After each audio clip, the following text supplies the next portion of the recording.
పాడి పంటలతో కళకళ్లాడే పల్లెసీమలను సస్యశ్యామలం చేయాలనే ముఖ్యోద్దేశంతో పంటల సాగు, పశుపోషణ తదితర అంశాలపై సమగ్ర సమాచారాన్ని రాష్ట రైతాంగానికి చేరవేస్తున్న వ్యవసాయ సమాచార కార్యక్రమానికి స్వాగతం. ఈనాటి కార్యక్రమంలోని ముఖ్యాంశాలు: మామిడి తోటల్లో అంతర్ పంటగా ఆకుకూరల సాగు, కరీంనగర్ జిల్లా పెద్దపల్లిలో సబ్సిడీపై ట్రాక్టర్ల పంపిణీ కార్యక్రమం, మార్కెట్ సమీక్ష, మార్కెట్ ధరలు, వాతావరణ సూచనలు ఉంటాయి.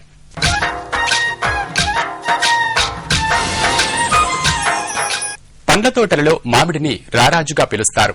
మామిడి పండు అంటే చిన్న పెద్ద అని తేడా లేకుండా ఇష్టపడని వారు ఎవరూ ఉండరు. మామిడితో పాటు అదనపు ఆదాయాన్ని పొందేందుకు మామిడి తోటల్లో అంతర్ పంటగా ఆకుకూరలను వాణిజ్య సరళిలో సాగు చేయడం జరుగుతుంది. మరిన్ని వివరాలు ఇప్పుడు మీకోసం. మనకు ప్రకృతిలో సహజంగా లభ్యమయ్యే అన్ని వనరులను సమర్థవంతంగా వినియోగించుకుంటూ ఒకే భూమిలో ఒకేసారి పలు రకాల పంటలను సాగు చేయడం శ్రేయస్కరం. ఈ నేపథ్యంలో పండ్ల తోటల్లో ఆకుకూరలను సాగు చేయడం ద్వారా సంవత్సరం పొడవునా రైతులు ఆదాయాన్ని పొందవచ్చు. అలాగే భూమిని సమగ్రంగా వినియోగించుకోవచ్చు.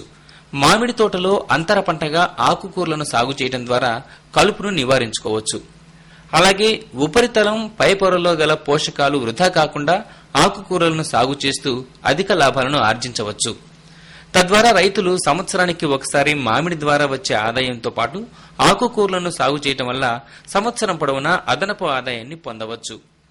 దీని ద్వారా మామిడి తోటలకు వేసిన ఎరువులను, నీటిని సమగ్రంగా వినియోగించుకుంటూ తక్కువ ఖర్చుతో అధిక లాభాల ద్వారా మంచి ప్రయోజనాలను పొందవచ్చు. మామిడి తోటల్లో అంతర పంటగా ఆకుకూర సాగు గురించి ఇప్పుడు మనం తెలుసుకుందాం. పాలకూర, పుండుకూర, కొత్తిమీర, పుదీనా, టమాటాలు, వంకాయలు, బీరకాయలు, బెండకాయలు అన్ని పండించి మార్కెట్కు అమ్ముకుంటున్నాం. మరి దీనికి మాకు రైతులమే, చిన్న ఫస్ట్ నుంచి వ్యవసాయదారులమే మేము. మాకు అవకాశం ఇవే తప్ప వేరేది ఏమి ఉండవు. తోట పెద్దగా లోపల ఇవన్నీ వచ్చే మార్గం మాకు మంచి అవకాశం ఉంది కనుక దీనిలో కూరగాయలు ప్రతి ఒక్కటి మేము పండించే దొండకాయ కానీ, పొట్లకాయ కానీ, బీరకాయ కానీ, బెండకాయ కానీ, టమాటా కానీ, వంకాయ కానీ, పొట్లకాయ కానీ, సొరకాయలు ప్రతి ఒక్కటి మేము దీంట్లో పొలంలో తీయగలుగుతున్నాం. పంటలు వేయగలుగుతున్నాం, అమ్ముకోగలుగుతున్నాం, మార్కెట్కు పోయి అమ్ముకొస్తున్నాం.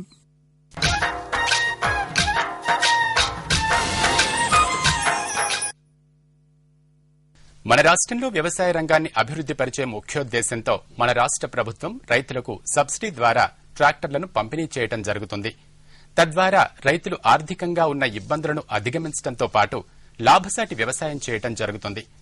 ఈ క్రమంలో కరీంనగర్ జిల్లా పెద్దపల్లిలో సబ్సిడీపై ట్రాక్టర్ల పంపిణీ కార్యక్రమాన్ని నిర్వహించడం జరిగింది. ఆ వివరాలు ఇప్పుడు చూద్దాం. మన రాష్ట్రంలోని వ్యవసాయ శాఖ ఆత్మ వారి ఆధ్వర్యంలో 50% సబ్సిడీపై రైతులకు ట్రాక్టర్లు పంపిణీ చేసే కార్యక్రమాన్ని కరీంనగర్ జిల్లా పెద్దపల్లిలో ఘనంగా నిర్వహించడం జరిగింది. ఈ కార్యక్రమానికి అనేక మంది రైతులు, వ్యవసాయ శాఖ అధికారులు, ఆత్మ అధికారులు పాల్గొనడం జరిగింది.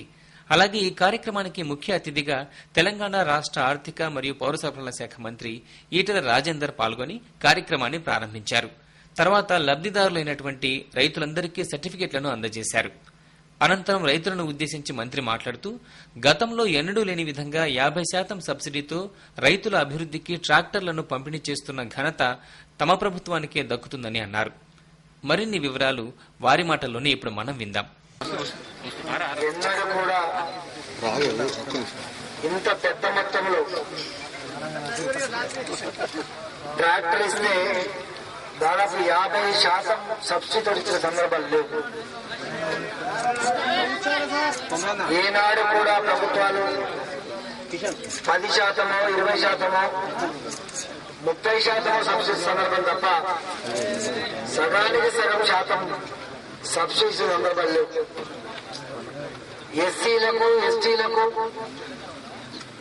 మిగతా వర్గాలకు లోన్స్ ఇవ్వాలంటే ₹1,00,000 ఇస్తే 30,000, 20,000 సబ్సిడీ తప్ప ఏనాడు కూడా 50,000 దాటి ₹1,00,000 దాటి సబ్సిడీ ఇచ్చే సందర్భం లేదు. అనేక కార్యక్రమాలు పేద ప్రజానికానికి అనేక కార్యక్రమాలు అమలు చేయడంలో ప్రభుత్వం ఎంత ముందుగా, ఎంత అడ్వాన్స్ గా పోతా ఉందో, ఎంత అగ్రెసివ్ గా పోతా ఉందో నేను మీకు చెప్పాల్సిన లేదు. రాబోయే కాలంలో మరిన్ని కార్యక్రమాలు తెలంగాణ ప్రజలకు ఊకన్నడి పద్ధతులు, తెలంగాణ రాజకీయ వ్యవస్థ గాని, తెలంగాణ మేధావులు గాని, తెలంగాణ వస్తే గింత లాభం ఉంటుందా, గిన్ని రకాల పథకాలు వస్తాయా, ప్రజలకు ఇంత మేలు చేస్తున్న పద్ధతులు కూడా అందరూ ప్రజలు మెచ్చే పద్ధతులు, నచ్చే పద్ధతులు రేపటి బంగారు తెర నిర్మాణంలో ఇంకా అనేక కార్యక్రమాలు, అనేక సంక్షేమ పథకాలు కూడా తప్పకుండా అమలు చేసుకుంటామని చెప్పి మనవి చేస్తూ, అదేవిధంగా ఈ కార్యక్రమానికి జిల్లా జెడ్పీ చైర్మన్ తుల ఉమ, స్థానిక శాసనసభ్యులు దాసరి మనోహర్ రెడ్డి, వ్యవసాయ అధికారులు పాల్గొన్నారు.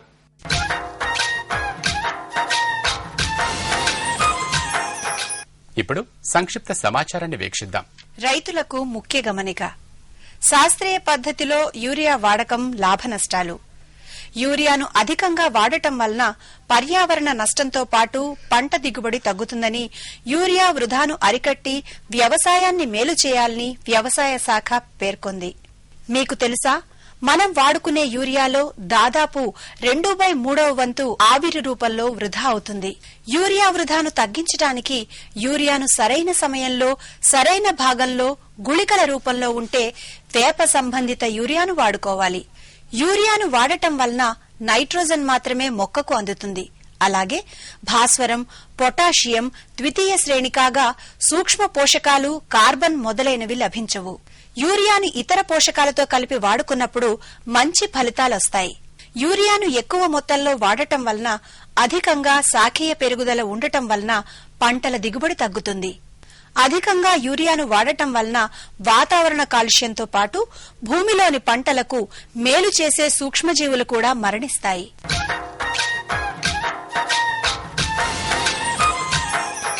ఇంతటితో వ్యవసాయ సమాచార కార్యక్రమం సమాప్తం.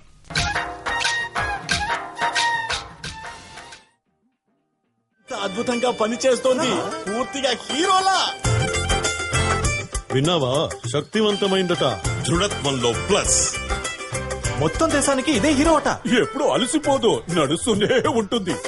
మైలేజ్ లో కూడా ప్లస్. ఇదిగో శక్తి వచ్చాడు. ఒరే శక్తి, నువ్వు ఎంత గొప్పవడివయ్యావు. ప్లస్ యొక్క మ్యాజిక్ తో ఏదైనా సాధ్యం. సమర్పిస్తున్నాం ఎంఆర్ఎఫ్ శక్తి లైఫ్ ప్లస్, ప్లస్ యొక్క మ్యాజిక్. నమస్తే. రైతులందరికీ ఒక ముఖ్య గమనిక.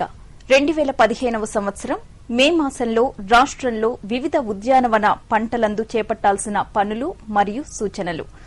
పండ్ల తోటలు, మామిడి, కాయ కోతకు అభివృద్ది పరిచిన కాయ కోత పరికరాలను మాత్రమే ఉపయోగించాలి. చల్లటి వేళల్లో మాత్రమే కాయలను కొయ్యాలి. కాయలను కోసేటప్పుడు 5.7 సెంటీమీటర్ల తొడిమతో కొయ్యాలి. కాయ తొడిమల నుంచి పూర్తిగా సొన కారే వరకు తలక్రిందులుగా ఉంచాలి. కాయలకు సొన అంటకుండా జాగ్రత్త పడాలి. ఇక జామ, చెట్లను బెట్టకు గురిచేయాలి. చెట్లు ఆకులను రాలుస్తాయి. ఎండిన అడ్డదిడ్డంగా పెరిగిన కొమ్మలను మరియు కాపు కాసిన రెమ్మల చివరలను కత్తిరించాలి. తరువాత ద్రాక్ష. ద్రాక్షకు వేసవి కత్తిరింపుల తర్వాత 9వ ఆకు ఏర్పడిన దశలో కొమ్మల కొనలను గిల్లడం ద్వారా పిల్ల కొమ్మల అభివృద్ది అనేది జరుగుతుంది. ద్రాక్షకు సిఫారసు చేసిన మోతాదులో నత్రజని కత్తిరించిన 30-60 రోజుల్లో సిఫారసు చేసిన 50 ppm యురాసిల్ స్ప్రే చేయడం వల్ల పూ మొగ్గలు ఏర్పడడానికి దోహదపడుతుంది.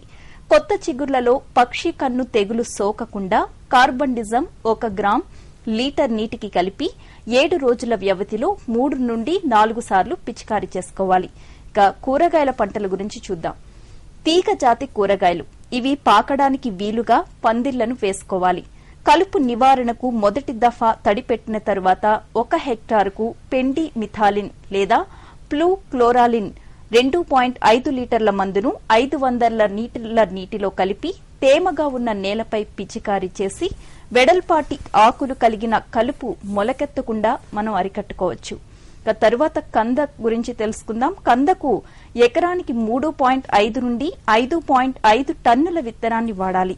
విత్తన దుంపలను 10 లీటర్ల నీటికి 50 గ్రాములు కాపర్ ఆక్సీ క్లోరైడ్ మరియు 25 మిల్లీలీటర్ల మోనోక్రోటోఫాస్ కలిపిన ద్రావణంలో 15 నిమిషాలు ముంచి తీసి నీడలో ఆరబెట్టి వెంటనే నాటుకోవాలి. ఇక విత్తన దుంపలను 60 x 60 సెంటీమీటర్ల దూరంలో 2 x 2 అర అంగుళాల లోతులో నాటి వెంటనే వాటికి తడి ఇచ్చుకోవాలి. తడి ఇచ్చిన వెంటనే ఎకరాకు 2.0 లీటర్ల బుటాక్లోర్ లేదా 1 లీటర్ పెండి మిథాలిన్ కలుపు మందును 200 లీటర్ల నీటిలో కలిపి నేలపై పిచికారీ చేసుకోవాలి. ఇక పూల తోటల సంగతికొచ్చినట్లయితే గులాబీలో ఎండిన కొమ్మలను కత్తిరించి బ్లైటాక్స్ పేస్ట్ పూసుకోవాలి. వీలైనంత వరకు కూడా నీరు ఇవ్వాలి. ఇక కొత్తగా నాటిన కనకాంబరం తోటల్లో అయితే నులి పురుగుల నివారణకు కార్బోప్యూరాన్ గుళికలు భూమిలో కలుపుకోవాలి. ఇక తోట పంటలు కొత్తగా కొబ్బరి మొక్కలు నాటడానికి 1 x 1 x 1 మిల్లీమీటర్ లోతు గొయ్యిని తీసి మొక్కల మధ్య దూరం 8 x 8 మీటర్లు ఉండేటట్లు నాటుకోవాలి. వారం రోజులకొకసారి చెట్టుకు నీరు పెట్టాలి. కొబ్బరి తోటల్లో పెరిగిన పచ్చి రొట్టను కోసి పళ్లెంలో వేసుకోవాలి. విత్తనపు కాయలను నర్సరీలో 30 సెంటీమీటర్ల దూరంలో నాటుకోవాలి. గత సంవత్సరం నర్సరీలో నాటిన కాయల నుండి ముందుగా మొలకెత్తిన మొదలు దృఢంగా ఉండి ఎక్కువ ఆకులు కలిగి ఉండి ఈనెలుగా విడివడి బలమైన మొక్కలను ఎంపిక చేసుకుని నాటుకోవాల్సి ఉంటుంది. తరువాత కర్రపెండలం. ఈ కర్రపెండలం సాగుకు ఆరోగ్యవంతమైన విత్తన కర్ర నుండి 20 సెంటీమీటర్ల పొడవు గల ముచ్చెలుగా చేసుకోవాలి. ముచ్చెలను డైథేన్ M45 3 గ్రాములు మరియు డై మిథోయేట్ 2 మిల్లీలీటర్లు 1 లీటర్ నీటికి కలిపిన మందు ద్రావణంలో 5 నిమిషాల పాటు ఉంచి ఎత్తైన నారుమళ్లలో దగ్గరగా నాటుకోవాలి. 10 రోజుల్లో వేరు తొడిగి నాటుకోవడానికి ఇవి సిద్ధంగా ఉంటాయి. ఇక తమలపాకు హెక్టార్కు 40 నుండి 50 కిలోల చొప్పున అవిస విత్తనాలను నాటాలి. తొలి దశలో అవిస మొక్కలను ఆశించు చిత్త పురుగుల నివారణకు క్లోరోపైరిఫాస్ 2 మిల్లీలీటర్లు 1 లీటర్ నీటికి కలుపుకుని పిచికారీ చేసుకోవాలి. ఇక సుగంధ ద్రవ్య పంటలు చూసినట్లయితే మొదటిగా మిరప. మొదట విత్తనం ద్వారా వ్యాపించే టొబాకో మొజాయిక్ వైరస్ ను నివారించుకోవడానికి ట్రైసోడియం ఆర్థ్రోపాస్పేట్ తో విత్తన శుద్ది చేసుకోవాలి. ఇక 150 గ్రాముల మందును 1 లీటర్ నీటిలో కరిగించి దానికి 1 కిలో విత్తనాన్ని వేసుకుని 20 నిమిషాల సేపు నానబెట్టి తరువాత మంచినీటితో 2 సార్లు కడిగి నీడలో ఆరబెట్టాలి. తరువాత రసం పీల్చే పురుగులైన తామర పురుగులు, పేనుబంక పురుగుల నివారణకు ఇమిడాక్లోప్రిడ్ అనే మందును 1 కిలో విత్తనానికి 8 గ్రాముల చొప్పున కలుపుకుని శుద్ది చేసుకోవాలి. విత్తనానికి మందు బాగా పట్టించుటకు ముందుగా తగినంత జిగురు కలపాలి. విత్తనం ద్వారా వ్యాపించే బూజు తెగుళ్ల నివారణ కోసం 3 గ్రాముల మాంకోజెబ్ లేదా కాప్టాన్ అనే మందును 1 కిలో విత్తనానికి పట్టించాలి. తరువాత సుగంధ ద్రవ్య పంట అల్లం. అల్లంలో చేతితో ఒకసారి కలుపు తీయించాలి. మరుగునీటి కాలువలను సరిచేసుకోవాలి. రెండవసారి సేంద్రియ ఎరువులు వేసుకోవాలి. డైమిథోయేట్ 0.05% 167 మిల్లీలీటర్లు 100 లీటర్ల నీటికితో కలుపుకుని పిచికారీ చేసుకుని కాండం తొలుచు పురుగును నివారించుకోవాలి.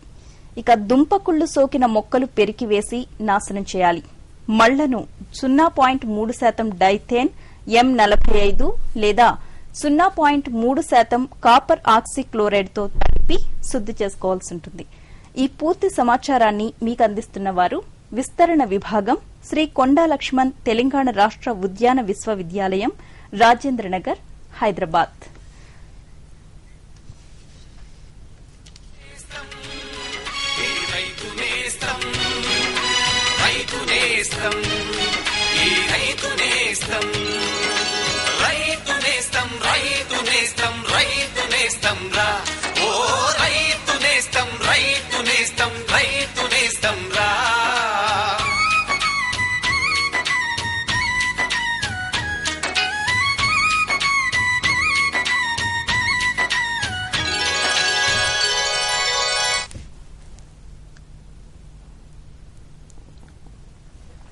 నమస్తే, రైతు నేస్తం కార్యక్రమానికి స్వాగతం. ఈనాటి కార్యక్రమంలో మనం తెలుసుకోబోతున్న అంశం తొలకరిలో చేపట్టవలసిన సేద్యపు పనులు, వాటి వివరాలు.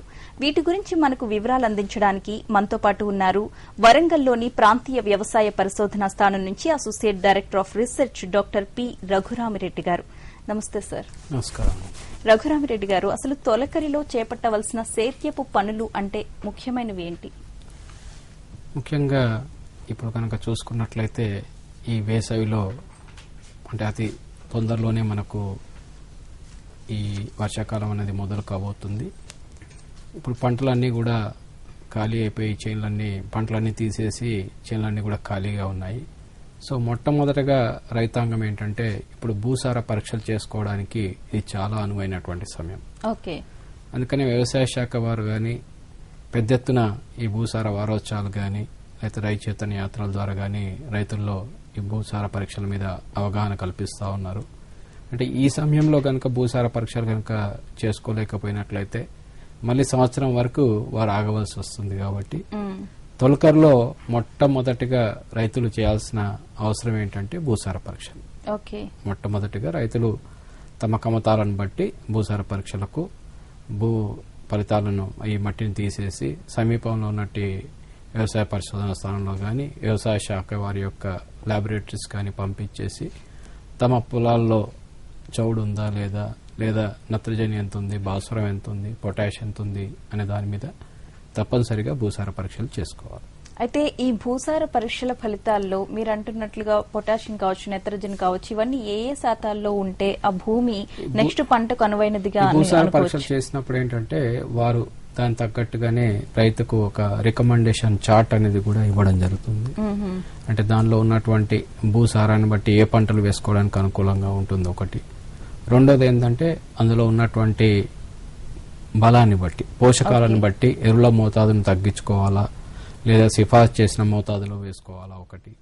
రెండోది ఏంటంటే చౌడు కానీ ఇతర లక్షణాలు కనుక ఉన్నట్లయితే పచ్చిరొట్టె పైలు వేసుకోవాలా లేకపోతే జిప్సం వేసుకోవాలా అనేది కూడా దాన్ని ప్రతి ఒక్క పొలాన్ని యొక్క పరీక్ష చేసి దాని అనుగుణంగా వారు రైతుకు లిఖితపూర్వకంగా కూడా అందజేయడం జరుగుతుంది. ఓకే. అంటే భూసారం సరిగా లేనప్పటికీ కూడా దాన్ని పెంచుకోవడానికి ఎటువంటి జాగ్రత్తలతో ముందుకు వెళ్లాలనే విషయాలు కూడా రైతులకు తెలియజేయడం అనేది జరుగుతుంది. ఓకే. అయితే సార్, ఇప్పుడు సమ్మర్ అయినప్పటికీ కూడా వర్షాలు పడుతున్నాయి చాలా సార్లు. అలాగే ఇప్పుడు వర్షాకాలంలో వర్షాలు సమయానికి పడతాయా లేదా అనేది వాతావరణ సూచనలు తెలియజేసే అధికారులు అనుమానం వ్యక్తం చేస్తూ ఉన్నారు. మరి ఇప్పుడు రాబోయే వర్షాకాలంలో ఎప్పుడు ఋతుపవనాలు ప్రవేశించే అవకాశం ఉంటుంది? వాతావరణం ఎలా ఉండే అవకాశం ఉంది వర్షాకాలం మొత్తం? ఈ సంవత్సరం కనుక ఇప్పటికే కనుక చూసుకున్నట్లయితే ఇండియన్ మెట్రలాజికల్ డిపార్ట్మెంట్ వారు లాంగ్ టర్మ్ ఫోర్కాస్ట్ అనేది ఇవ్వడం జరుగుతుంది. ఈ లాంగ్ టర్మ్ ఫోర్కాస్ట్ కనుక చూసుకున్నట్లయితే ఈ సంవత్సరం సాధారణ వర్షపాతంతో కనుక పోల్చుకున్నట్లయితే 93% వరకు కూడా వర్షాలు పడతాయని చెప్పి మనకు నివేదికలు తెలియజేస్తున్నాయి. అంటే సాధారణ ఒక ప్రాంతంలో ఉదాహరణకు 1000 మిల్లీమీటర్ల వర్షపాతం కనుక కురిసేటట్లుగా ఉన్నట్లయితే ఈ సంవత్సరం 930 మిల్లీమీటర్ల వరకు కూడా ఆ ప్రాంతంలో వర్షాలు కురవడానికి అవకాశాలు ఉన్నాయి. అంటే కొద్దిగా తక్కువగా వర్షాలు కురుస్తాయని చెప్పి ఈసారి మనకు వాతావరణ శాఖ వారు అంచనా వేయడం జరుగుతూ ఉంది. అంటే 7% తక్కువగా వర్షాలు కురుస్తాయని. అందుకనే దానికి అనుగుణంగానే రైతాంగం ఈ తొలకరి నుంచే వ్యవసాయంలో కొన్ని మార్పులు చేర్పులు తీసుకురావాల్సిన అవసరం ఉంది. అదేవిధంగా ఇంకోటి ఏంటంటే ఇంతకుముందు మీరు అన్నట్టుగా ముందుగా వర్షాలు వస్తాయా రావా అని కనుక చూసుకున్నట్లయితే 2-3 రోజుల క్రితమే మనం చూసుకున్నట్లయితే ఈసారి కూడా కేరళ ప్రాంతాన్ని ఈ జూన్ మొదటి 1-2 తేదీల్లోనే మనకు ఈ సౌత్ వెస్ట్ మాన్సూన్స్ అనేది టచ్ అవుతాయని చెప్పి ప్రెడిక్షన్ రావడం జరిగింది. కాబట్టి మనకు సీజన్ రావడం అయితే నార్మల్ గా ఉంటుందని అనుకుంటున్నాము. దీని మీద ఇంకా తక్కువగా ఉండడానికి అవకాశం ఉంది. మధ్యలో ఏదైనా మరి కొన్ని రోజులు గ్యాప్ వస్తుందా, వర్షాలు పడి డ్రై స్పెల్స్ ఉంటాయనే దాని మీద మళ్ళీ రివైజ్డ్ ఫోర్కాస్ట్ అనేది కూడా వాతావరణ శాఖ వారు ఇవ్వడం జరుగుతుంది. అయితే ప్రస్తుతానికి ఇచ్చింది ఏంటంటే కొద్దిగా వర్షాలు తక్కువగా ఉంటాయి కాబట్టి రైతులు అప్రమత్తంగా ఉండి దానికి అనుగుణంగా పంటల ప్రణాళికలు తయారు చేసుకోవాలనేది మాత్రం యొక్క ముఖ్య ఉద్దేశం. ఓకే. మీరైతే ఎటువంటి పంటలను సజెస్ట్ చేస్తారు? ఉండే తక్కువ వర్షపాతం పడితే ఒకవేళ దానికి తగ్గట్లుగా రైతులు ఎలా ప్రిపేర్ అవ్వాలంటారు? అదే ముఖ్యంగా ఏంటంటే ఇప్పుడు ఈ ఖరీఫ్ ఈ తొలకరి అనేది తొందరలోనే సాధారణంగా ఏంటంటే ఈ తెలంగాణ రాష్ట్రంలోకి జూన్ మొదటి వారంలో ఈ సౌత్ వెస్ట్ మాన్సూన్స్ అనేది ఎంటర్ కావడం జరుగుతుంది. సో ఈ లోపల ఏంటంటే రైతాంగం ఈ తొలకరికి కొంత వాళ్ళు సంసిద్ధత అనేది కావాలి. దాంట్లో మొట్టమొదటిగా ఏంటంటే ఈ భూసార పరీక్షలు ఒకటి చేసుకోవడం. దాని తర్వాత రెండో ముఖ్యమైనది ఏంటంటే ఈ వేసవి దుక్కులు ఈ సంవత్సరం ఏంటంటే మనకు కొద్దిగా వర్షాలు కూడా ఏప్రిల్లో గానీ మేలో గానీ అక్కడక్కడ విస్తారంగా లేకున్నా అక్కడక్కడ చెదురుమదురుగా ఈ వర్షాలు అనేది పడుతూ ఉన్నాయి. ఈ వర్షపు నీటిని సద్వినియోగం చేసుకొని తప్పనిసరిగా రైతాంగం ఈ వేసవి దుక్కులు కనుక చేసుకున్నట్లయితే మొదటి వర్షంతోనో లేదా రెండో వర్షంతోనో కూడా పంటలు సాగు చేసుకోవడానికి అనుకూలంగా ఉంటుంది. ఇంకోటి ఏంటంటే ఈ వేసవి దుక్కులు చేసుకోవడం వల్ల కొంతవరకు మనకి కోశ దశలో ఉన్నటువంటి పురుగులను గాని అదేవిధంగా కొంత తెగులుకు సంబంధించినటువంటి వాటిని గాని తగ్గించుకోవడానికి అవకాశం ఉంది. అదేవిధంగా మొండి కలుపును నివారణ చేసుకోవడానికి కూడా ఈ వేసవి దుక్కులు అనేది బాగా ఉపయోగపడతాయి. కాబట్టి చాలా మంది రైతులకు తెలిసిన పద్ధతే. చాలా మంది రైతులు కూడా వర్షం పడ్డప్పుడు ఏంటంటే చాలా మటుకు కూడా దుక్కులు దున్నుకొని సిద్ధం చేస్తూ ఉన్నారు. అంటే తొలకరికి సన్నిద్ధం అవుతున్నారు. ఈ వర్షాల వల్ల కొన్ని ప్రాంతాల లోపల పంట నష్టం జరిగిన మాట వాస్తవమే అయినప్పటికీ కూడా ఏంటంటే ఈ పడిన వర్షాన్ని ఇంకో రకంగా ఈ విధంగా పాజిటివ్ గా తీసుకొని ఈ పొలాలను మనం మెట్ట పంటలు విత్తుకోవడానికి గాని లేదా పచ్చిరొట్టి పైర్లు విత్తుకోవడానికి గాని పొలాలను మాత్రం సన్నిద్ధం చేసుకోవడం అనేది ఒకటి రైతాంగం సిద్ధం చేసుకోవాలి. తర్వాత ఇంకోటి ఇప్పుడు తెలంగాణ ప్రభుత్వం ఏంటంటే మిషన్ కాకతీయ కింద పెద్ద ఎత్తున కూడా ఈ చెరువుల పూడిక తీత కార్యక్రమం అనేది చేపట్టడం జరుగుతుంది. కాబట్టి రైతులు ఈ వేసవి సమయంలోనే సమయాన్ని సద్వినియోగం చేసుకొని ఇప్పుడు పనులు కూడా తక్కువగా ఉంటాయి కాబట్టి రైతులు కూడా ఈ చెరువు మట్టి ఏదైతుందో దాన్ని పొలాలకు గాని మెట్ట పంటలకు గాని తోలుకోవడానికి వారు సిద్ధమవ్వాలా. అదేవిధంగా చాలా మంది రైతుల్లో ఈ పశువుల పేడ గాని గొర్రెల ఎరువు గాని ఇటువంటివి ఏంటంటే రైతులు ఇండ్ల దగ్గర పోసుకొని ఉంటారు. దీన్ని ఇప్పుడు పొలాలకు తరలించాల్సిన అవసరం ఉంది.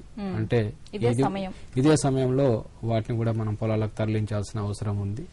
ఇంకోటి ఏంటంటే ఇంకా మళ్ళీ ఒకసారి సీజన్ స్టార్ట్ అయిపోయినాక రైతాంగం ఏంటంటే చాలా పనుల ఒత్తిడిలో ఉంటారు. కాబట్టి వ్యవసాయ పరికరాలకు గాని యంత్రాలకు గాని ఏదైనా రిపేర్లు చిన్న చిన్న రిపేర్లు అట్లాంటివి ఉన్నట్లయితే ఈ ఖరీఫ్ సన్నిద్ధం అవ్వడానికి కోసము వీటి మీద కూడా రైతాంగం శ్రద్ధ వహించి వాటిలో ఎటువంటి ఇబ్బందులు లేకుండా వారి పనిముట్లను గాని ఇటువంటి అన్ని సిద్ధం చేసుకోవాల్సిన అవసరం ఉంటుంది.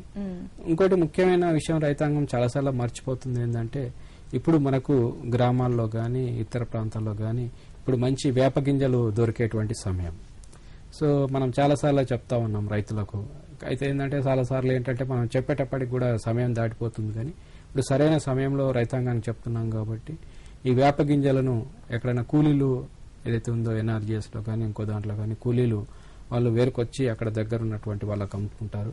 కాబట్టి ఈ వేప సంబంధించినటువంటి మందులు బయట మార్కెట్లో కొనుక్కునే దానికి బదులుగా రైతులు ఏంటంటే వేప గింజలను కూడా సేకరించుకోవడం కానీ లేకపోతే ఎవరన్నా కూలీలు కనుక తీసుకొచ్చినట్లయితే వాటిని కొనుగోలు చేసుకొని వాటి నుంచి వేప గింజల కషాయానికి గాని లేదా వేప పిండి గాని తయారు చేసుకోవడానికి ఇప్పుడు సన్నిద్ధం కావాల్సినటువంటి సమయం ఈ ఖరీఫ్ కంటే తొలకరి ముందుగా వాళ్ళు చేపట్టినటువంటి ఒక ముఖ్యమైన కార్యక్రమంగా చేపట్టుకోవాలి.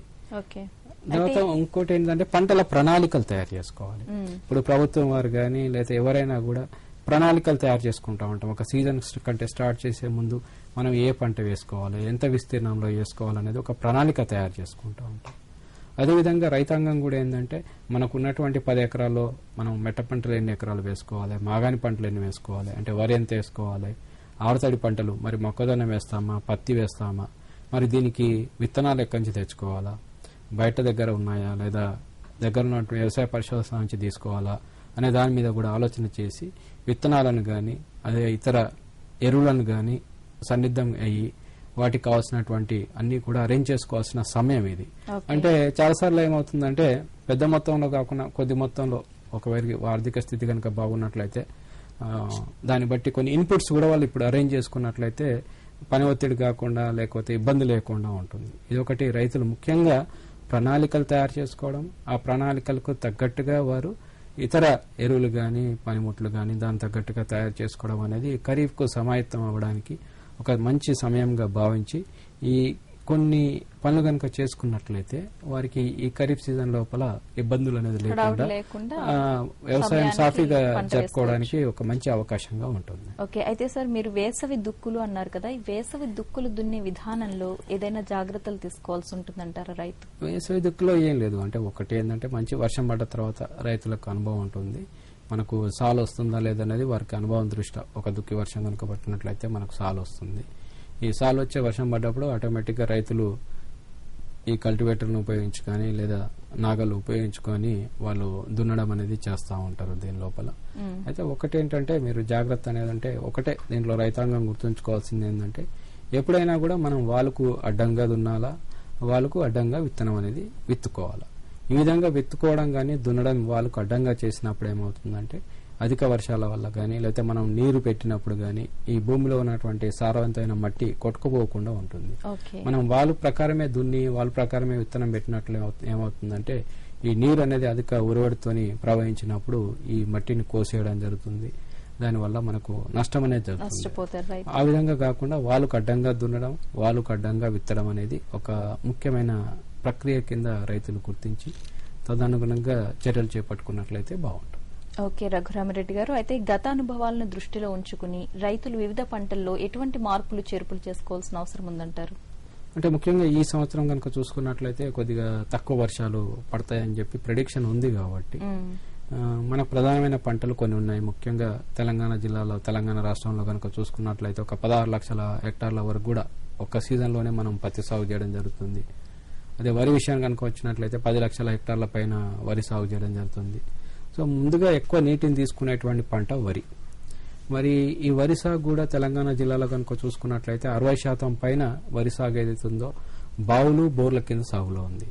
ఈ బావులు బోర్ల కింద ఈ వర్షాకాలం లోపల 1200 మిల్లీమీటర్ల వరకు కూడా నీరు తీసుకొని మనము వరి సాగు చేయడం అనేది చేస్తా ఉన్నాం.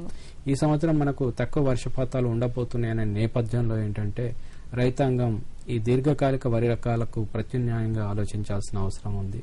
ఒకటేంటంటే వరి కంటే ముందుగా ఈ పచ్చి రొట్టె పైర్లను గాని లేదా బావుల కింద ముఖ్యంగా మేమైతే ఈ పెసర పంటను సిఫారసు చేస్తా ఉన్నాము.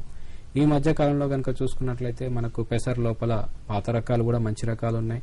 అదేగా ప్రాంతీయ వ్యవసాయ పరిశోధనా స్థానం నుంచి కూడా వరంగల్ 42 అనే ఒకటి పెసర రకం పూర్తిగా పల్లాకు తెగులను తట్టుకునేటువంటి కేవలం 60 రోజుల్లో కోతకొచ్చేటువంటి పెసర రకాలు కూడా అందుబాటులో ఉన్నాయి. సో ఈ సీజన్ ఎలా ఉంటుందో వర్షాలు తక్కువ పడుతుంది. పోయినసారి కనుక చూసుకున్నట్లయితే సుమారుగా 40 నుంచి 45% వరి సాగు చేసేటువంటి భూములను ఎటువంటి పంటలు వేయకుండా బీడుగా పెట్టడం జరిగింది. కాబట్టి కీడించి మేలించమని పెద్దవాళ్ళు చెప్పినట్టుగా ఏంటంటే రైతాంగం ముఖ్యంగా బావులు బోర్ల కింద ముందుగా తొలకరి వర్షాలు పడడంతోనే ఒకసారి దున్నుకొని దాని తర్వాత ఈ పెసర గింజలను విత్తుకున్నట్లయితే ఎకరాకి 6 కిలోలు చొప్పున ఈ పెసర విత్తనాలు కనుక విత్తుకున్నట్లయితే వాతావరణం మంచిగా ఉండి వర్షాలు కనుక ముందుగా వచ్చినట్లయితే ఈ పెసరను అందులో దున్నేసుకోవచ్చు పచ్చి రొట్టె పైరులాగా. లేదా కొద్దిగా వర్షాలు కనుక ఆలస్యమైనట్లయితే ఈ పెసరకాయలను ఏరుకొని దాని తర్వాత మనము ఈ కాండాలను అందులో దున్నేయచ్చు. ఒక ఎకరం నుంచి మనం కనీసం 2 నుంచి 2.5 క్వింటాల వరకు పెసర దిగుబడిని కూడా తీసుకోవడానికి అవకాశం ఉంది. అంటే ముఖ్యంగా చెప్పేది ఏంటంటే ఈ దీర్ఘకాలిక రకమైనటువంటి బీపీటీ 5204కు ప్రత్యామ్నాయంగా అంతే మంచి దిగుబడి ఇచ్చేటువంటి రకాలు, స్వల్పకాలిక రకాలు లేదా మధ్యకాలిక రకాలు ఇప్పుడు అందుబాటులో ఉన్నాయి. ఉదాహరణకు వరంగల్ నుంచి విడుదలైనటువంటి 3200 అనే రకం గాని లేదా వరంగల్ 14 అనే రకం గాని ఈ మధ్యకాలిక రకాలు అంటే 130 రోజుల్లో కోతకొచ్చేటువంటి రకాలు, అంటే బీపీటీ కన్నా ఒక 10 రోజులు ముందుగా కోతకొచ్చేటువంటి రకాలు. అలా కాకుండా అయినట్లయితే రాజేంద్ర నగర్ నుంచి కనుక చూసుకున్నట్లయితే ఈ మధ్యకాలంలో రైతుల్లో బాగా ప్రాచుర్యం పొందినటువంటి రకాలు ఆర్ఎన్ఆర్ 150-48 అంటే రాజేంద్ర నగర్ 150-48 అనే రకం కూడా రైతుల్లో బాగా ప్రాచుర్యం పొందింది. ఇది రకాల గురించి మనం మరింత సమాచారం మాట్లాడుతాం. కాలర్ లైన్ లో ఉన్నారండి. హలో హలో సార్, మాట్లాడండి. ఎక్కడి నుంచి కాల్ చేస్తున్నారు? మీ పేరు? నా పేరు మల్లారెడ్డి గారండి. చెప్పండి, ఎక్కడి నుంచి కాల్ చేస్తున్నారండి? ప్రశ్న అడగండి. చెప్పండి మల్లారెడ్డి గారు, చెప్పండి. నమస్కారం సార్. నమస్కారం అండి. సార్ ఇప్పుడు మా నేలలు వచ్చేసి బాగా హార్డ్ అండి. అయితే దానికి మనకు నీళ్లు కూడా తక్కువ ఉన్నాయి. ఓకే అండి. అయితే మనం ఇప్పుడు దాన్ని ఏదైనా నీళ్ళకి అనుకూలంగా మనం ఏదైనా వరిలో తక్కువ నీరుతో మనం చేసే రకాలు ఏమైనా ఉన్నాయా? దాంతో పాటు మనం ఈ వేసవిలో ఆ హార్డ్ ఉన్న సాయిల్ ఏదైనా మనం గుల్లవారిగా తీసే అవకాశం ఏదైనా ఉంటుందా? ఎలాంటి జాగ్రత్తలు తీసుకుంటే బాగుంటుంది? ఓకే అండి మల్లారెడ్డి, తప్పనిసరిగా అంటే వారు 1-2 ప్రశ్నలు మనకు చెప్పడం జరిగింది. మనం చెప్పే విషయం వారు అడగడం జరిగింది. అంటే ముఖ్యంగా ఏంటంటే నీరు తక్కువ కావడానికి ఏ పద్ధతిలో అవలంబిస్తే బాగుంటుందని చెప్పి వారు ఒకటి అడగడం జరిగింది.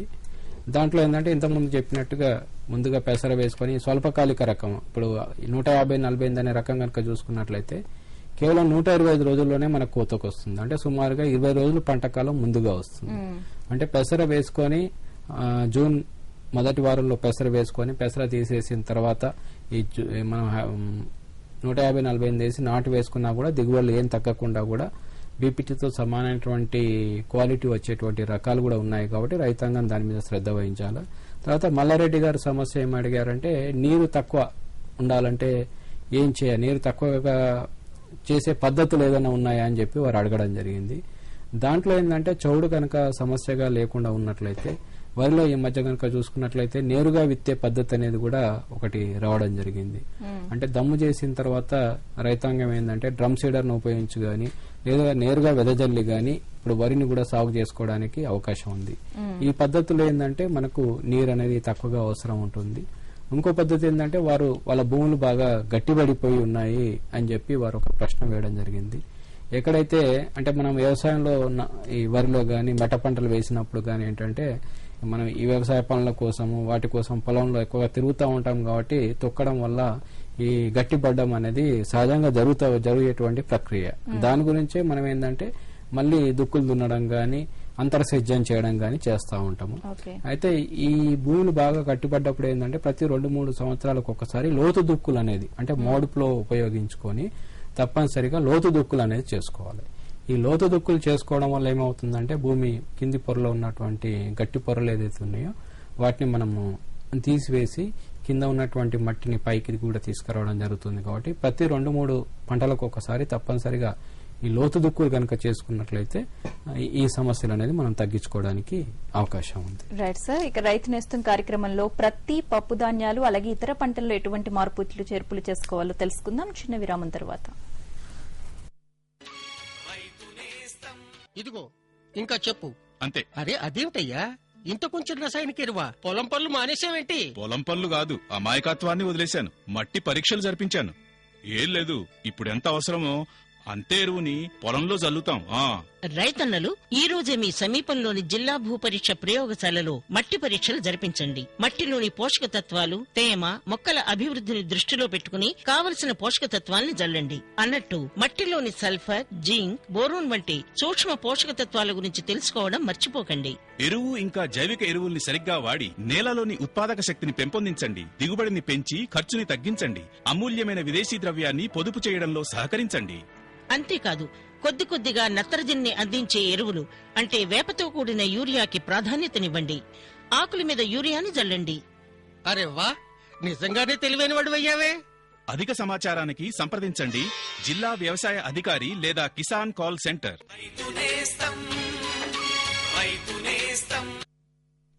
రైతు నేస్తం కార్యక్రమానికి తిరిగి స్వాగతం. రఘురామరెడ్డి గారు, మనం వరిలో ఎటువంటి రకాలు వేసుకోవాలి అనేది తెలుసుకున్నాం, ఎటువంటి మార్పులు చేయాలో తెలుసుకున్నాం. మరి ప్రతి పంటకు ఎటువంటి మార్పులు చేర్పులు చేయాలంటారు? ప్రతి పంట విషయాన్ని కనుక వచ్చినట్లయితే ఇప్పుడు తెలంగాణ జిల్లాలో ఎంతోమంది చెప్పినట్టుగా 16 లక్షల హెక్టార్ల పైన ఈ పత్తి పంట సాగులో ఉంది. గత సంవత్సరం పత్తి పంటలో రైతులకు బాగా చేదు అనుభవాలు మిగిలాయి. ఎందుకంటే వర్షపాతం తక్కువ ఉండడంతోనే సాధారణంగా తెలంగాణ జిల్లా లోపల ఎర్ర భూములు, లోతు తక్కువైన భూములు, ఎర్ర భూములు ఎక్కువ విస్తీర్ణంలో ఉన్నాయి. వర్షపాతం కూడా తక్కువగా ఉండడంతో రైతాంగానికి చాలా తక్కువ దిగుబడులు అనేది రావడం జరిగింది. సాధారణంగా ఏంటంటే పత్తిని లోతు తక్కువ ఉన్న భూముల్లో అంటే 22.5 సెంటీమీటర్లు అంటే సుమారుగా 1 అడుగు కూడా లోతు లేనటువంటి భూముల్లో పత్తి సాగు అసలు చేయకూడదు. అటువంటి నేలలు పత్తి పంటకు సిఫారసు యూనివర్సిటీ వారు సిఫారసే చేయడం లేదు. అంటే మనం పత్తి సాగు చేయాలనుకుంటే నేల లోతు కనీసం 1 అడుగు ఉండాలి. అటువంటి నేలల లోపలనే పత్తి పంట సాగు చేసినప్పుడు రైతాంగానికి కొంత దిగుబడి రావడానికి అవకాశం ఉంది. కానీ ఇసుక భూముల్లో గాని లోతు తక్కువ ఉన్న భూముల్లో గాని అటువంటి చోటు చేసినప్పుడు మాత్రం దిగుబడులు గణనీయంగా తగ్గడానికి అవకాశం ఉంది. కాబట్టి రైతాంగం ఏంటంటే ఇటువంటి తేలిక భూముల్లో, బక్క భూముల్లో పత్తికి ప్రత్యామ్నాయ పంటల మీద మొదటిగా శ్రద్ధ వహించాల్సినటువంటి సార్. అయితే ప్రత్తికి ప్రత్యామ్నాయ పంటలు ఏమేమి ఉన్నాయో తెలుసుకుందాం. అందుకంటే ముందు కాలర్ లైన్ లో ఉన్నారు సార్. హలో మాట్లాడండి. ఎక్కడి నుంచి కాల్ చేస్తున్నారు? మీ పేరు చెప్పి ప్రశ్న అడగండి.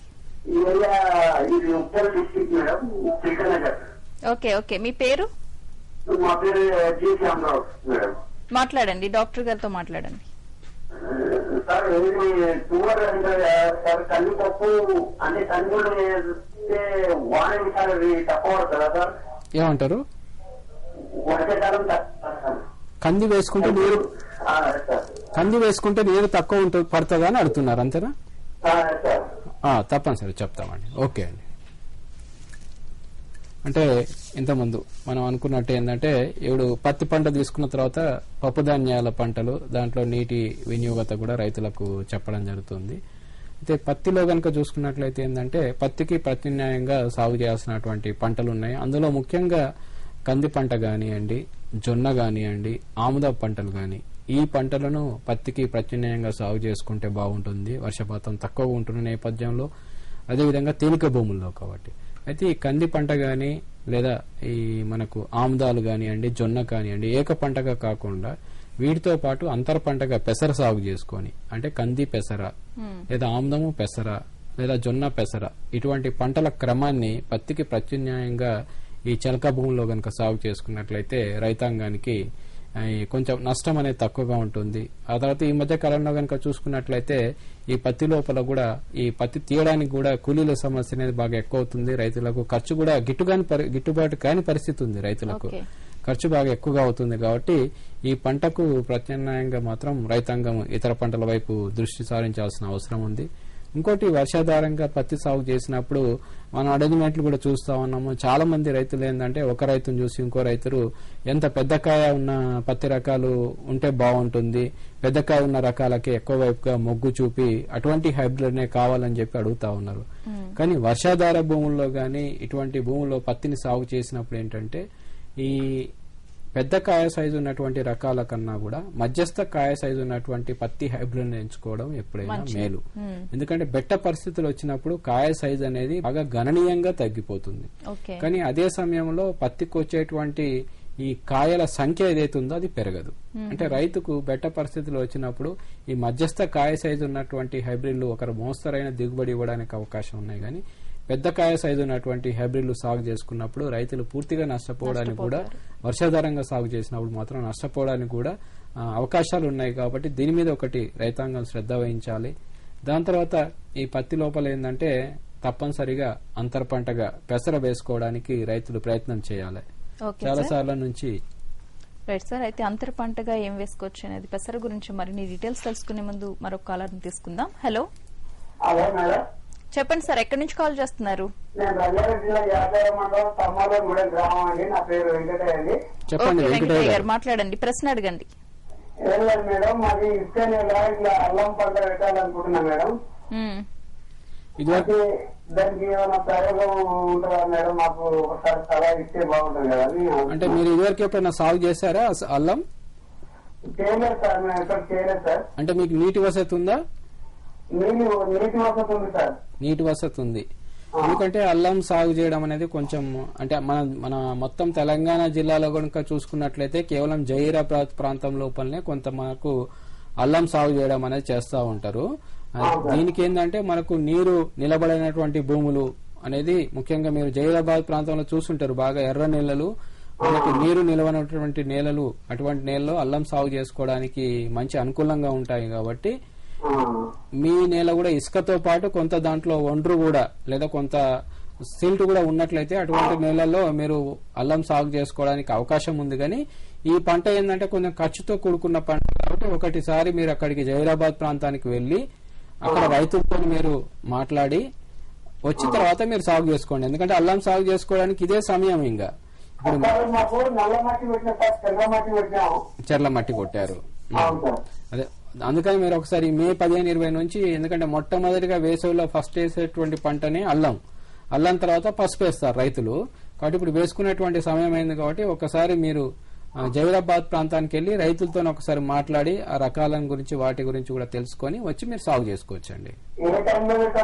ఇప్పుడే ఇక మే 15-20 నుంచి సాగు చేస్తారు, మొదలు పెడతారు. మంచిదండి. Right sir. మరి వరిలో మనం చెప్పుకున్నట్లుగానే అంతర పంటగా పెసరని వేసినట్లుగా ఇప్పుడు పత్తిలో కూడా అంతర పంటగా పెసరని వేసుకోవచ్చు అంటారా? అంటే ఇప్పుడు పత్తిలో కనుక చూసుకున్నట్లయితే ఈ అంతర పంటగా మనం పెసర అనేది చాలా సంవత్సరాల నుంచి చెప్తా ఉన్నాము. ఇప్పుడు కొన్ని మంచి రకాలు అంటే ఎక్కువ పంట కాలం లేకుండా కేవలం 55-60 రోజుల్లో వచ్చేటువంటి రకాలు వచ్చాయి కాబట్టి ఈ అంతర పంటగా పెసర సాగు చేసుకున్నట్లయితే బాగుంటుంది. అట్లా కాకుండా ప్రతి 6 సార్లకు గానీ 4 సార్లకు గానీ ఒకసారి కంది వేసుకోవడం ద్వారా కూడా పత్తిలో మనకు పత్తి నుంచి కొంత ఆదాయము, ప్రతికూల వాతావరణం కనుక ఉన్నట్లయితే కంది నుంచి కూడా కొంత ఆదాయం పొందడానికి కూడా అవకాశం ఉంది. కాబట్టి దాని మీద కూడా రైతాంగం అనేది కొంత శ్రద్ధ వహించాలి. దాని తర్వాత ఏంటంటే ఈ దీంట్లో ఒకటి ముఖ్యంగా ఈ మధ్య కాలంలో కనుక చూసుకున్నట్లయితే ఈ పత్తిలో అధిక సాంద్రతలో పత్తి సాగు అనేది కూడా బాగా రైతుల్లో ప్రాచుర్యం అనేది పొందుతుంది. దీన్ని హై డెన్సిటీ ప్లాంటింగ్ అంటాము. దీంట్లో ఏంటంటే మనకు సాలుకు 2 అడుగుల దూరంలో మొక్కకు 10 నుంచి 15 సెంటీమీటర్ల దూరంలో మనం సుమారుగా ఎకరానికి 70,000 పైన మొక్కలు ఉండేటట్టుగా కూడా ఆ పద్ధతిలో కూడా మనం అధిక సాంద్రతలో పత్తి అనేది కూడా ఈ మధ్య కాలంలో బాగా ముఖ్యంగా వర్షాధార భూములకు ఈ పద్ధతి అనేది బాగా గణనీయంగా అభివృద్ధి చెందుతా ఉంది. దీంట్లో ఏంటంటే సూటి రకాలను సాగు చేసుకుని రైతులు దాని నుంచి కూడా కొంత లాభం గణించడానికి కూడా అవకాశం ఉంది. రైట్ సార్, నెక్స్ట్ కాలర్ తీసుకుందామండి. హలో హలో మేడం, చెప్పండి, ఎక్కడి నుంచి కాల్ చేస్తున్నారండి? నల్గొండ జిల్లా మునగాల మండలం అండి, విజయరామాపురం. ఓకే, మీ పేరు చెప్పి ప్రశ్న అడగండి. నా పేరు వెంకటేశ్వర అండి. మాట్లాడండి, ప్రశ్న అడగండి. మేము ఇంతకుముందు పని చేసినాము, అది దానితో ఎండిపోతుంది మధ్యలో దశలో. వెంకటేశ్వర కంది ఎండిపోతుందండి. సో దానికి ఏం చేయాలా, రకాలు ఏదైనా ఉన్నాయని నీ ప్రశ్న, అంతే కదా? దాని బదులుగా మేము ఆమ్లం గానీ ఇంకా ఏదైనా పంట వేద్దామనుకుంటున్నాము. ఓకే, అలాగే అండి, తప్పనిసరిగా. ఆమ్లం పంటని మరి ఎలా దాని విత్తనాలు గానీ. ఓకే, అలాగే అండి, తప్పనిసరిగా. అయితే అధిక సాంద్రతలో పత్తి అనేది కూడా ఈ మధ్య కాలం లోపల రైతుల్లో బాగా ప్రాచుర్యం అనేది పొందుతా ఉంది. సో దీని మీద కూడా రైతాంగం కొంచెం శ్రద్ధ వహించాల్సిన అవసరం ఉంది. అయితే ఇంకోటి రైతు ఏం అడిగారంటే కంది లోపల ఈ ఎండు తెగులు అనేది ఒక ప్రధానమైన సమస్యగా ఉంటుంది. ఇదేంటంటే మనకు పూత వచ్చినప్పటి నుంచి మొక్కలు ఎండిపోవడం అనేది జరుగుతూ ఉంది. దీనికి ఏంటంటే మనకు పూర్తిగా ఎండు తెగులను తట్టుకునేటువంటి రకాలు చాలా సంవత్సరాల నుంచి మార్కెట్లో అందుబాటులో ఉన్నాయి. వ్యవసాయ శాఖ వారు కూడా సబ్సిడీలో ఇచ్చేటప్పుడు కూడా ఈ ఎండు తెగులను తట్టుకునేటువంటి రకాలనే ఇస్తున్నారు వారు. అందులో ముఖ్యంగా ఏంటంటే ICPL 87119 అంటే ఆశ అనే రకం గాని, మారుతి అనే రకం గాని, ఇటువంటి రకాలు ఇవి పూర్తిగా ఎండు తెగులను తట్టుకునేటువంటి రకాలు. కాబట్టి ఏ ప్రాంతంలో అయితే సమస్యగా ఉందో, ఈ ఎండు తెగులు అనే సమస్యగా ఉందో ఆ ప్రాంతంలో మనకు ఈ సూచించినటువంటి రకాలు కనుక సాగు చేసుకున్నట్లయితే వారికి ఈ సమస్య నుంచి వారు ఒక వెరైటీని మార్పు చేసుకున్నట్లయితే ఈ సమస్యను వాళ్ళు తేలిగ్గా అధిగమించడానికి కూడా అవకాశం ఉంది. రైట్ సార్, నెక్స్ట్ మనం పప్పు ధాన్యాల గురించి మాట్లాడదాం. అందుకంటే ముందు ఒక బ్రేక్ వెళదామండి. రైతు నేస్తం కార్యక్రమంలో ఒక చిన్న విరామం తీసుకుందాం.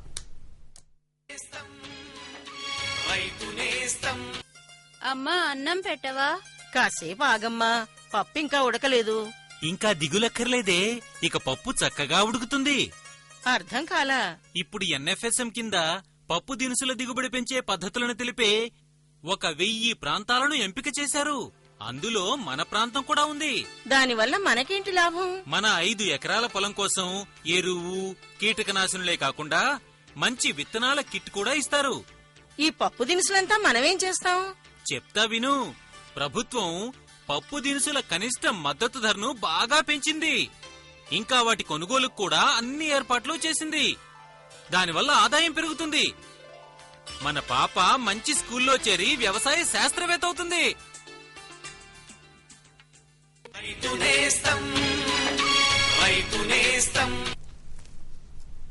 తిరిగి స్వాగతం. రఘురామరెడ్డి గారు, ఇప్పటివరకు మనం వరి ప్రత్తి గురించి మాట్లాడుకున్నాం. మరి పప్పు ధాన్యాల్లో ఎటువంటి మార్పులు చేర్పులు చేసుకోవాలంటారు?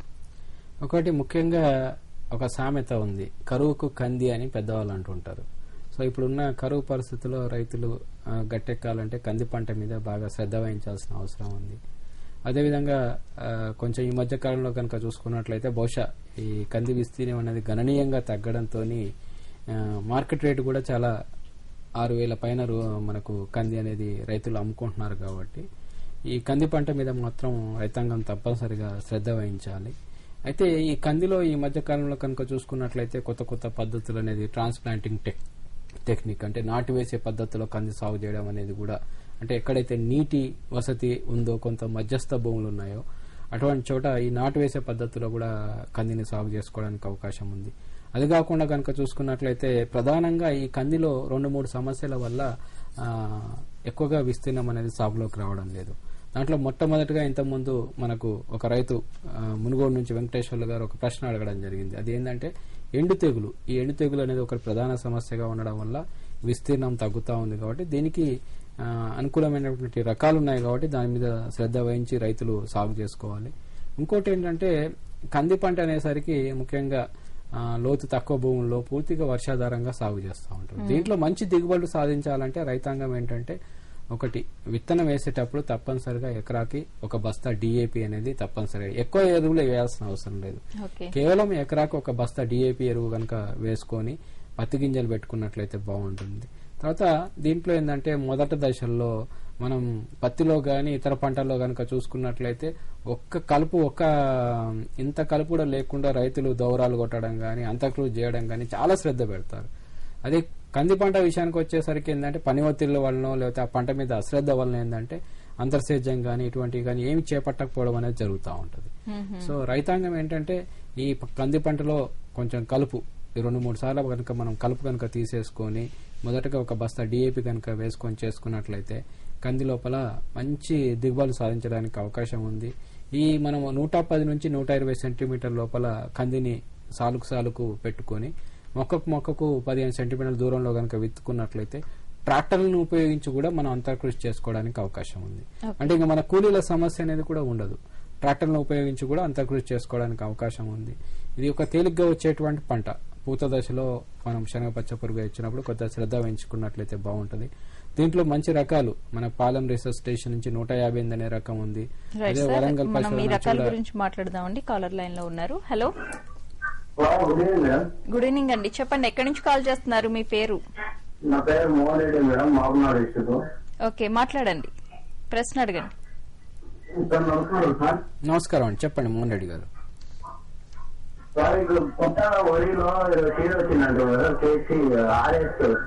రాజేంద్ర నగర్ 150-48.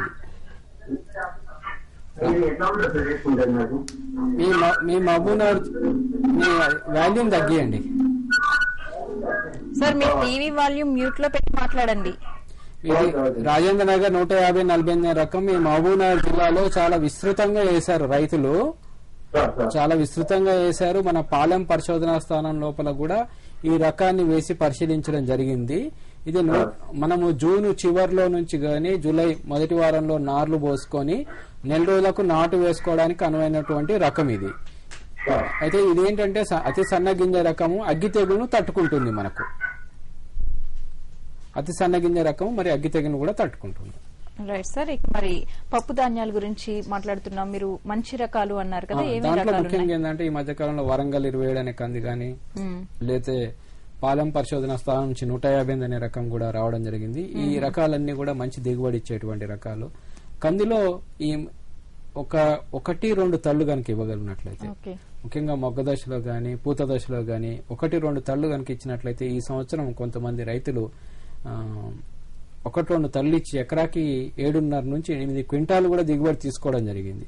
అంటే పక్క పొలాల లోపలనే పత్తి కంది సాగు చేసినప్పుడు పత్తికి ఉన్నటువంటి ఖర్చు కందికి ఉన్నటువంటి ఖర్చుతోని బేరీ చూసుకున్నప్పుడు 1-2 తళ్ళు ఇచ్చినటువంటి రైతులు ఏంటంటే పత్తి బదులుగా ఈ కంది వేసుకున్నట్లయితే చాలా హాయిగా ఉందని చెప్పి చాలా మంది కంది వైపు మళ్ళీ మొగ్గు చూపడం అనేది జరుగుతూ ఉంది.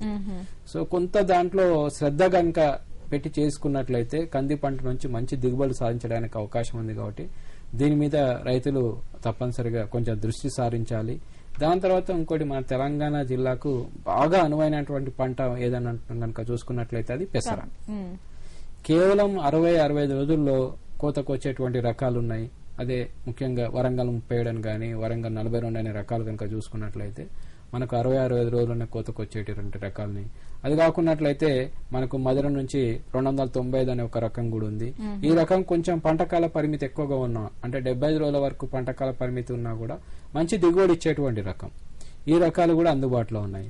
అయితే పెసర్లో ఒకటి మనకి ఏంటంటే స్వల్పకాలిక పంట కాబట్టి దీన్ని మనం ఒక ప్రధాన పంటల కంటే ముందు కూడా సాగు చేసుకోవడానికి అవకాశం ఉంది. అంటే ఇంతకుముందు మనం చెప్పుకున్నట్టుగా వరికి ముందు పెసర సాగు చేసుకోవచ్చు, లేదా మనకు మిరప కూడా ఒకటి ప్రధాన పంటగా ఉంది కాబట్టి మిరపను మనం సాధారణంగా ఆగస్టు చివరిలో గాని అప్పుడు నాటు వేయడం జరుగుతుంది. అంతకుముందు ఏంటంటే చేనులన్నీ కూడా ఖాళీగా ఉంటాయి కాబట్టి ఈ మిరప కంటే ముందు కూడా మనం పెసర సాగు చేసుకొని కొన్ని ప్రాంతాల్లో కనుక చూసుకున్నట్లయితే వరంగల్ జిల్లా నర్సింహులపేట ఆ ప్రాంతంలో కనుక చూసుకున్నట్లయితే రైతులు రెగ్యులర్ గా పెసర సాగు చేసి 3 క్వింటాల వరకు పెసర దిగుబడి తీసుకొని మళ్ళీ దాన్ని దున్నేసేసి మిరప సాగు చేయడం అనేది ఒక చాలా పరిపాటి వాళ్ళకు. అంటే మిరపకి కావాల్సిన పెట్టుబడులన్నీ కూడా వాళ్ళకు పెసర నుంచి వాళ్ళు సంపాదించడం అనేది కూడా జరుగుతూ ఉంటుంది. కాబట్టి మిరప ముందు కూడా పెసర సాగు చేసుకోవడానికి అవకాశం ఉంది. తర్వాత వివిధ పంటల్లో కూడా అంతర పంటగా మనం పెసర సాగు చేసుకోవడానికి అవకాశం ఉంది. కొంచెం పెద్ద ఎత్తున ఏక పంటగా మనము లేదా కనుక పెసర కనుక సాగు చేసుకున్నట్లయితే ఇప్పుడు మిషన్లు కూడా రావడం జరిగింది. అంటే వరి కోత మిషన్లు ఏదైతే ఉన్నాయో వాటిని కొద్దిపాటి మార్పులు కనుక చేసుకున్నట్లయితే దాన్ని మనము పెసరను సాగు చేసి మనం ఎటువంటి లేబర్ ను కూడా ఉపయోగించకుండా మిషన్ల ద్వారా కూడా మనం వరి గింజలు ఏ విధంగా అయితే పట్టుకుంటామో పెసరను కూడా అదే విధంగా కోత కోసి చాలా తక్కువ కూలీలను ఉపయోగించుకొని కూడా మనం పెసర సాగు చేసుకోవడానికి అవకాశం ఉందని చెప్పి రైతాంగం గుర్తుంచుకోవాలి. అంటే ఇప్పుడు మంచి రకాలు కూడా మనకు రావడం జరిగింది, పల్లాకు తెగులు తట్టుకునే రకాలు. కానీ రైతుకు పరిస్థితులను బట్టి టైలర్ మేడ్ అంటాం. అంటే మీకు ఎటువంటి రకం కావాలా, మీ ఫార్మింగ్ సిచ్యువేషన్ ఏంటిది, మీకు 60 రోజులకు రావాలా 75 రోజులకు రావాలా, దాన్ని బట్టి కూడా ఇప్పుడు మంచి రకాలు అనేది రావడం జరిగింది. రైట్ సార్, ఇక ఫైనల్ గా ఈ ఖరీఫ్ సీజన్ కి రైతాంగానికి మీరు ఇచ్చే అతి ముఖ్యమైన సూచనలు ఏమైనా ఉన్నాయా? ముఖ్యమైన సూచనలు అంటే రైతాంగం పంటల ప్రణాళికలకు ఇప్పటి నుంచే సిద్ధం కావడం, తర్వాత చేసేటువంటి ఈ పంటల్లో ఇంతకుముందు చెప్పినట్టుగా కొన్ని ప్రధానమైనటువంటి మార్పులు చేర్పులు కనుక తీసుకొచ్చినట్లయితే ఈ ప్రతికూల పరిస్థితుల్లో కూడా రైతులు మంచి దిగుబడి తీసుకోవడానికి అవకాశం ఉంది. అదేవిధంగా జొన్న తర్వాత సజ్జ ఇటువంటి పంటలపై కూడా రైతాంగం శ్రద్ధ వహించాల్సినటువంటి అవసరం ఉంది. రైట్, ధన్యవాదాలు రఘురామిరెడ్డి గారు.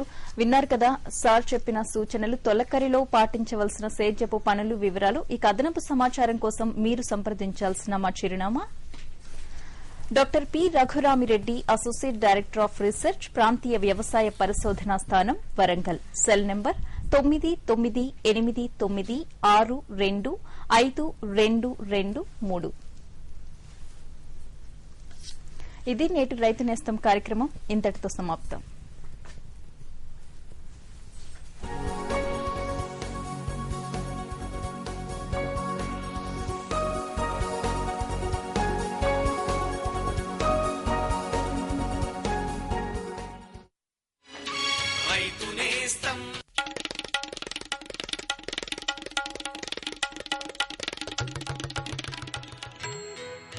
అత్తయ్య, నేను స్కూల్ కు వెళ్ళొస్తా చదువుకోటానికి. స్కూల్ కా? మరైతే పెళ్లికి ముందు మీ వాళ్ళు నువ్వు చదువుకునేదాన్ని చెప్పారు. అరే అత్తయ్య, ఫార్మ్ స్కూల్ కి వెళ్తున్నాను. సేద్యంలో కొత్త కొత్త సమాచారం తెలుసుకునేందుకు. మీరు రండి, వెళ్దాం. ఫార్మ్ స్కూల్ రైతులకు అక్కడ పొలాల్లో దిగుబడి ఎలా పెంచుకోవాలో నేర్పుతారు. అంటే మట్టిని బట్టి సరి అయిన ఎరువు, మంచి విత్తనాలు, ఇంకా అవసరాన్ని బట్టి వాడవలసిన కీటకనాశనులు. దానివల్ల తక్కువ పెట్టుబడితో అధిక లాభం.